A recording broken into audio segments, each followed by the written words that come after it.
Assalamualaikum warahmatullahi wabarakatuh. Nama saya Indah Wuridaka. Di sini saya akan menjelaskan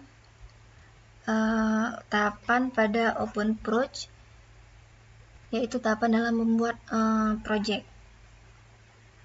Tahapan pertama itu adalah planning. Pada bagian planning ini terdapat beberapa bagian, yaitu pertama adalah pembagian topik. Di pembagian topik ini, durasi yang diperlukan adalah 1 hari. Nah, setelah itu adalah menentukan masalah. Dibutuhkan durasi itu selama 1 hari dengan predecessor 2fs, yang artinya tahapan dalam menentukan masalah ini akan dikerjakan setelah pekerjaan kedua selesai, yaitu pembagian topik. Nah, selanjutnya adalah memilih metode pengembangan. Memilih metode pengembangan ini, salah satu contohnya adalah seperti metode waterfall. Di sini diperlukan durasinya itu selama 1 hari dengan predecessor 3FF, yang artinya tahapan keempat yaitu memilih metode pengembangan ini selesainya bersamaan dengan tahapan ketiga, yaitu menentukan masalah. Nah, selanjutnya setelah memilih metode pengembangan, maka akan masuk kepada tahapan pembuatan proposal. Di tahapan pembuatan proposal ini, kita akan membuat seperti latar belakang masalah, rumusan masalah, tujuan, serta manfaatnya. Nah, di sini dibutuhkan durasi itu selama 7 hari dengan predecessor 4fs. Nah, yang artinya pembuatan proposal ini akan dibuat setelah tahapan keempat, yaitu memilih metode pengembangan itu selesai. Nah, selanjutnya kita akan masuk kepada analis. Nah, di analis ini terdapat analisis sistem yang sudah ada. Nah, di sini kita akan menganalisis sistem yang sudah ada sebelumnya, yaitu di sini kita akan membuat sebuah project dengan sistem yang sudah ada. Di sini kita akan menganalisis bagaimana sebuah project tersebut, dan dari analisis tersebut kita akan mengembangkannya dengan metode-metode yang baru. Di sini dipilih durasi itu selama 1 hari dengan predecessor 5fs. Nah, kenapa 5fs? Karena tahapan analisis sistem yang sudah ada ini akan dikerjakan apabila pekerjaan kelima, yaitu pembuatan proposal, sudah selesai. Nah, selanjutnya kita akan masuk pada tahapan desain. Di tahapan desain ini terdapat pembuatan diagram. Nah, di pembuatan diagram ini kita akan merancang diagramnya seperti DFD, use case, seperti itu.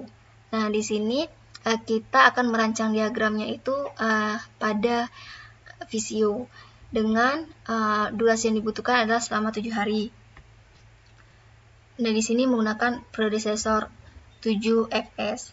Nah, yang artinya pembuatan diagram ini akan dikerjakan setelah pekerjaan yang ketujuh, yaitu analisis sistem yang sudah ada itu selesai.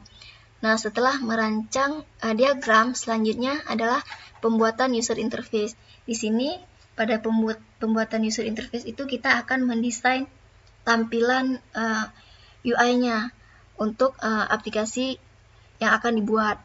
Di sini menggunakan Adobe XD yang dengan durasi yang dibutuhkan adalah selama 4 hari dengan menggunakan predecessor 9fs. Nah, yang artinya pembuatan user interface ini akan dikerjakan setelah pekerjaan ke-9 selesai. Selanjutnya adalah tahapan dalam membuat database. Nah, dalam membuat database ini kita akan di database ini kita akan menyimpan penyimpanan yang terdapat pada aplikasi tersebut. Nah, dengan durasi yang dibutuhkan adalah selama 1 hari dengan predecessor 10fs, yang artinya tahapan dalam membuat database ini akan dikerjakan setelah tahapan pembuatan user interface itu selesai, yaitu pekerjaan yang ke-10. Selanjutnya adalah masuk kepada tahapan implementation. Di implementation ini terdapat evaluasi, analisis, dan perancangan. Nah, jika setelah tahapan-tahapan pada planning, analis, dan desain itu sudah selesai, selanjutnya kita akan mengevaluasi setiap pekerjaan yang sebelumnya itu, apakah analisisnya sudah benar, apakah perancangan sudah benar, dan apakah perancangan itu sudah baik. Nah, di sini dibutuhkan durasinya itu selama 1 hari dengan prosesor 11 fps, yang artinya pekerjaan evaluasi analisis dan perancangan ini akan dikerjakan setelah pekerjaan ke-11, yaitu membuat database, selesai. Selanjutnya masuk kepada tahapan implementasi. Di tahapan implementasi ini adalah tahapan dalam pengkodingan. Disinilah kita akan membuat projectnya dari shortcode yang dibutuhkan.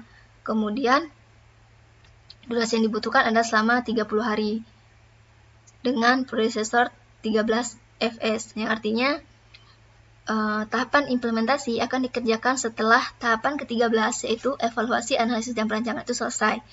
Selanjutnya setelah implementation itu selesai, kita lanjut ke tahapan testing. Nah, di tahapan testing ini terdapat 2, yaitu black box testing dan white box testing. Nah, pertama itu adalah black box testing. Di black box testing ini dia lebih ke testing pada tampilan UI-nya, yaitu tampilan luar dari aplikasi yang dibuat, seperti apakah tampilan tersebut sudah user friendly atau tidak. Ini dibutuhkan durasi itu selama 1 hari dengan prosesor 14 fps, yaitu tahapan black box testing ini akan dikerjakan setelah tahapan ke-14, yaitu implementasi selesai. Nah, kemudian ada yang namanya white box testing. Nah, di sini pada white box testing ini adalah testing yang lebih kepada software itu sendiri, yaitu pengkodingannya, apakah pengkodingan tersebut sudah benar dan apakah masih terdapat error. Nah, di sini dibutuhkan waktu itu selama 3 hari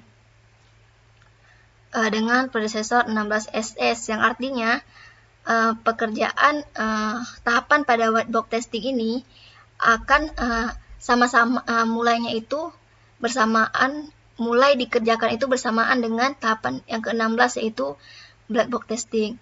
Nah, setelah itu masuk kepada tahapan maintenance, yaitu di sini terdapat evaluasi, implementasi, dan testing. Nah, setelah selesai, maka akan dievaluasi kembali project yang sudah dibuat tersebut, apakah implementasi dan testingnya itu sudah benar-benar baik atau tidak. Di sini dibutuhkan durasi selama 7 hari dengan prosesor 17 SS, yang artinya tahapan evaluasi, implementasi, dan testing ini selesainya itu bersamaan dengan mulainya itu bersamaan dengan tahapan yang ke-17, yaitu white box testing. Di sini pada evaluasi, implementasi, dan testing ini itu adalah mengevaluasi serta juga nanti akan diperbaiki jika masih terdapat bagian-bagian yang belum baik. Nah, selanjutnya itu yang terakhir adalah publikasi sistem. Di sini dibutuhkan durasi selama 3 hari dengan prosesor 19 fps, yang artinya tahapan publikasi sistem ini akan dikerjakan apabila tahapan ke-19, yaitu evaluasi, implementasi, dan testing itu selesai. Jadi sekian penjelasan dari saya. Terima kasih. Assalamualaikum warahmatullahi wabarakatuh.